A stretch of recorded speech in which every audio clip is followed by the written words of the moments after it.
Halo semuanya, Assalamualaikum warahmatullahi wabarakatuh. Perkenalkan, nama saya Khaironisa dengan NIM 666131004 dari kelas 2A Prodi Administrasi Publik.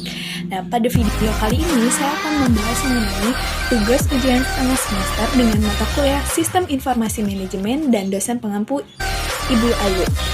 Nah, simak terus ya video ini sampai selesai. Nah, mungkin di sini teman-teman bertanya-tanya, apa sih itu sistem informasi manajemen?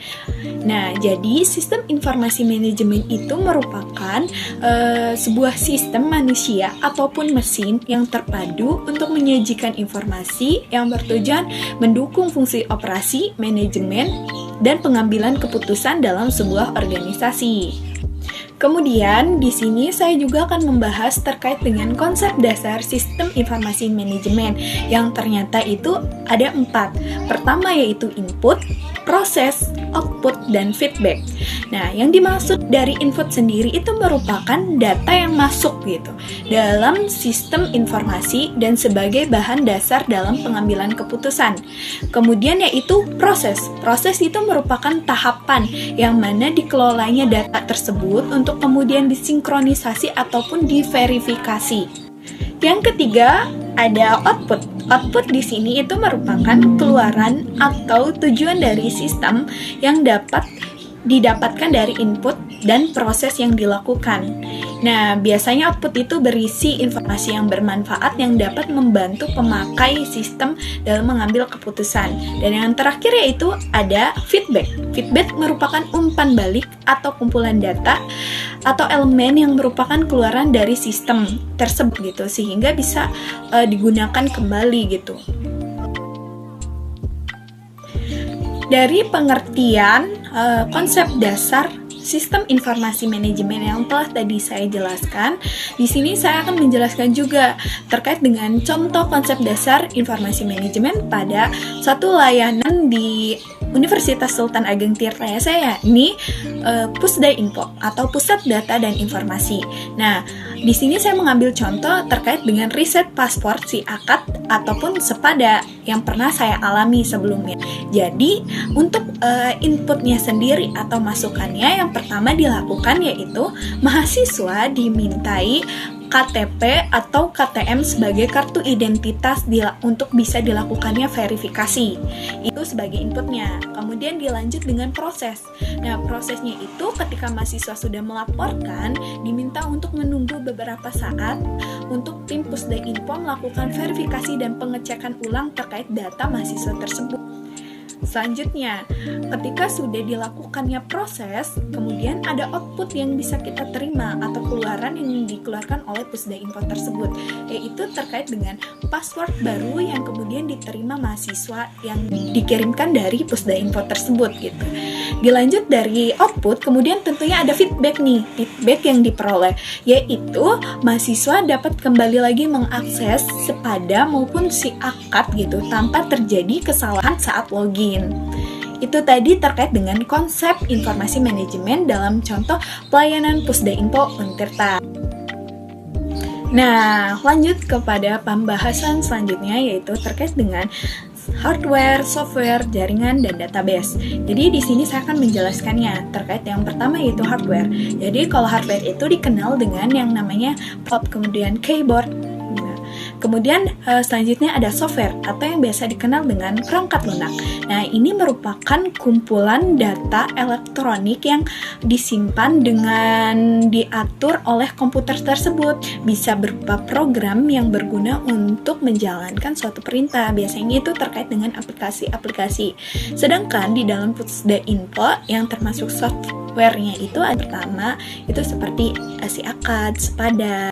Yang ketiga yaitu ada jaringan. Jadi jaringan ini merupakan dua atau lebih perangkat komputer yang saling berhubungan atau terkoneksi satu sama lainnya gitu dan digunakan untuk berbagai sumber data.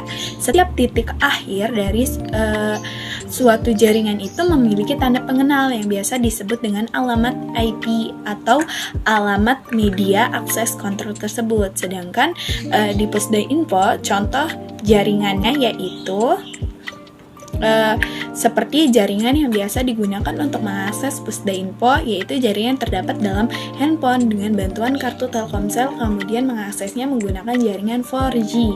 Selanjutnya ada yang namanya database. Jadi database itu merupakan kumpulan informasi yang disimpan di dalam komputer secara sistematik sehingga dapat diperiksa menggunakan suatu program komputer untuk memperoleh informasi dari basis data tersebut. Nah, kegunaan utama sistem basis data adalah agar pemakai mampu menyusun suatu pandangan atau view abstrak data tersebut sehingga tersimpan dengan baik.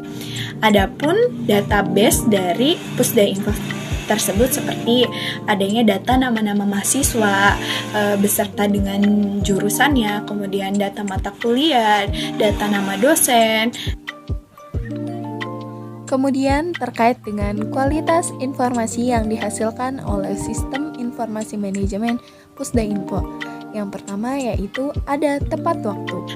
Pusdainfo itu menangani pelayanan tersebut, terus kemudian petugas memberikan jangka waktu 1 jam untuk mahasiswa menerima password baru. Tapi terkadang juga lebih cepat sehingga ini cepat tepat waktu gitu. Kualitas yang ketiga itu akurasi. Jadi yang dimaksudkan dengan akurasi di sini yaitu berarti informasi yang diberikan itu bebas dari segala kesalahan. Artinya itu tidak menyesatkan sehingga akurat gitu, jelas. Nah, contohnya yaitu akurasi dalam Pusdainfo.